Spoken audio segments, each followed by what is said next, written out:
Hello friends, ഞാൻ സുരേഷ് പരടിയാട്ടിൽ. ഞാൻ ഇന്നൊരു വീഡിയോ ഞാൻ ലാസ്റ്റ് എൻ്റെ വീഡിയോസിൽ നിങ്ങൾക്ക് നമ്മുടെ പ്രോട്ടീൻ്റെ ആവശ്യത്തെക്കുറിച്ച് പറഞ്ഞിരുന്നു.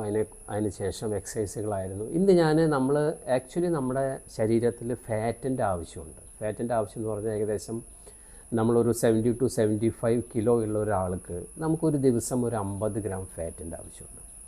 അപ്പോൾ ഫാറ്റിൻ്റെ ആവശ്യം ശരിക്കും എന്താണ്? ഫാറ്റിൻ്റെ ആവശ്യമെന്ന് പറഞ്ഞാൽ ഇപ്പോൾ നമുക്ക് നമ്മുടെ ശരീരത്തിലെ എനർജി പ്രൊവൈഡ് ചെയ്യാൻ വേണ്ടിയിട്ട് ഫാറ്റിൻ്റെ ആവശ്യമാണ്. അതുപോലെ തന്നെ വിറ്റാമിൻ എ, ഡി, ഇ, ഈ 3 വിറ്റാമിനും നമ്മുടെ ബോഡി അബ്സോർബ് ചെയ്യണമെങ്കിൽ നമ്മുടെ ബോഡിയിൽ നല്ല ഫാറ്റിൻ്റെ ആവശ്യങ്ങളുണ്ട്. അതേപോലെ തന്നെ നമ്മുടെ ബോഡിയുടെ പലതരം ഫങ്ഷനുകൾ നടക്കാൻ ഫാറ്റിൻ്റെ ആവശ്യമുണ്ട്. നമ്മുടെ ബോഡി മെയിൻറ്റെയിൻ ചെയ്യാൻ വേണ്ടി നമുക്ക് ഫാറ്റിൻ്റെ ആവശ്യമുണ്ട്. മെയിനായിട്ട് ബോഡിയുടെ ടെമ്പറേച്ചർ. കാരണം ബോഡിയുടെ ടെമ്പറേച്ചർ കറക്റ്റായിട്ട് ഇരുന്നാൽ തന്നെ നമുക്ക് യാതൊരു വക പ്രശ്നങ്ങളും ഉണ്ടാവില്ല. അപ്പോൾ ഈ ബോഡി ടെമ്പറേച്ചർ മെയിൻറ്റെയിൻ ചെയ്ത് കൊണ്ടുപോകാൻ നമുക്ക് ഫാറ്റിൻ്റെ ആവശ്യമുണ്ട്. ഈ ഫാറ്റ് എന്ന് പറഞ്ഞു കഴിഞ്ഞാൽ പലതരം ഫാറ്റുകളുണ്ട്. ഇപ്പോൾ ഒന്ന് സാച്ചുറേറ്റഡ് ഫാറ്റ്സ് ഉണ്ട്. ഈ സാച്ചുറേറ്റഡ് ഫാറ്റ്സ് എന്ന് പറഞ്ഞാൽ അത് നമ്മുടെ കൂടുതലും അനിമൽ പ്രോഡക്ട്സിൽ നിന്ന് കിട്ടുന്നതാണ്. അതായത് ഇപ്പോൾ നമ്മൾ റെഡ് മീറ്റുകളൊക്കെ കഴിക്കുന്നുണ്ട്, മട്ടൻ കഴിക്കുന്നുണ്ട്, ബാക്കിയുള്ള സാധനങ്ങൾ കഴിക്കുന്നുണ്ട്. അപ്പോൾ റെഡ് മീറ്റിൽ നിന്ന് കിട്ടുന്നതാണ് ഈ സാച്ചുറേറ്റഡ് ഫാറ്റ്. പക്ഷേ ഈ ഫാറ്റ് ശരിക്കും ശരീരത്തിന് നല്ലതല്ല. ഈ കൊളസ്ട്രോൾ, അതായത് പൊട്ട കൊളസ്ട്രോളാണ് ഇതിൽ നിന്നും കിട്ടുന്നത്. നെക്സ്റ്റ് വന്നിട്ട് നമ്മളിപ്പോൾ ട്രാൻസ് ഫാറ്റ് എന്ന് പറയും.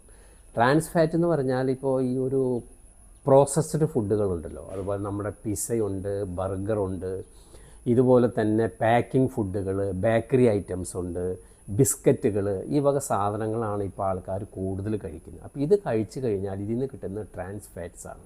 ഇത് നമ്മുടെ ശരീരത്തിന് അത്ര നല്ലതല്ല. നെക്സ്റ്റ് എന്ന് പറഞ്ഞാൽ മോനോ സാച്ചുറേറ്റഡ് ഫാറ്റ്സ് എന്നാണ് പറയുക. ഇത് നല്ലൊരു ഫാറ്റാണ്. ഇത് കൂടുതൽ കിട്ടുന്നത് ഇപ്പോൾ നമ്മൾ ഒലീവ് ഓയിൽ, അതുപോലെ തന്നെ നമ്മൾ പലതരത്തിലുള്ള നട്ട്സുകൾ കഴിക്കുക, പലതരത്തിലുള്ള വിത്തുകൾ, സീഡ്സുകൾ കഴിക്കുക. അപ്പോൾ ഇതൊക്കെ കഴിക്കുമ്പോൾ നമുക്ക് നല്ലൊരു ഹെൽത്തി ഫാറ്റ്സ് കിട്ടും. ആ ഒരു ഫാറ്റ്സ് പറയുന്നതാണ് മോനോ സാച്ചുറേറ്റഡ് ഫാറ്റ്സ്. നെക്സ്റ്റ് എന്ന് പറഞ്ഞാൽ പോളി അൺസാച്ചുറേറ്റഡ് ഫാറ്റ്സ് ഉണ്ട്. ഇതിപ്പോൾ നമ്മുടെ ഫാറ്റി ഫിഷ് ഉണ്ട്. പലതരം മീനുകൾ കഴിക്കുക. ശരിക്കും പറയുന്ന ഫാറ്റി ഫിഷിൽ നിന്ന് ഇത് കിട്ടും, ചെറുതരം മീനുകളിൽ നിന്ന് കിട്ടും, നട്ട്സ് ഉണ്ടാവും. ഇതിനൊക്കെ കൂടി ഈ മീനുകൾ കൂടുതൽ കഴിക്കുമ്പോൾ നമുക്ക് കിട്ടുന്നതാണ് omega-3, omega-6, അതായത് ഈ തരം വിറ്റാമിൻസ് കിട്ടും. അപ്പോൾ നമ്മൾ ഫാറ്റ്സുകൾ കഴിക്കുമ്പോൾ ഇതുപോലെ നമ്മളൊന്ന് ശ്രദ്ധിച്ചുകൊണ്ട് നമ്മൾ ഭക്ഷണം കഴിച്ചു കഴിഞ്ഞാൽ നമുക്ക് മാക്സിമം നമ്മൾ നല്ല ഫാറ്റ് കിട്ടാൻ വേണ്ടി നമ്മൾ ശ്രമിക്കുക. അപ്പോൾ നല്ല ഫാറ്റ് കിട്ടിക്കഴിഞ്ഞാൽ ഏകദേശം ഒരു 50 ഗ്രാം ഒന്നും ആർക്കും കിട്ടില്ല. ഒരു 40 to 45 ഗ്രാമോ 40 ഗ്രാമൊക്കെ നമുക്ക് കിട്ടുള്ളൂ. പക്ഷേ ഫാറ്റ് നമ്മുടെ ശരീരത്തിൽ വരുന്നത് വളരെ ആവശ്യമാണ്. അപ്പോൾ അതുകൊണ്ട് നമ്മൾ ഭക്ഷണം കഴിക്കുമ്പോൾ ഇങ്ങനത്തെ കാര്യങ്ങൾ ഒന്ന് തിരഞ്ഞെടുത്തുകൊണ്ട് നമ്മുടെ റെഗുലറായിട്ട് നമ്മൾ ഭക്ഷണം കഴിക്കുക. നമുക്ക് യാതൊരുവിധ പ്രശ്നങ്ങളും ഉണ്ടാവില്ല. Okay, by.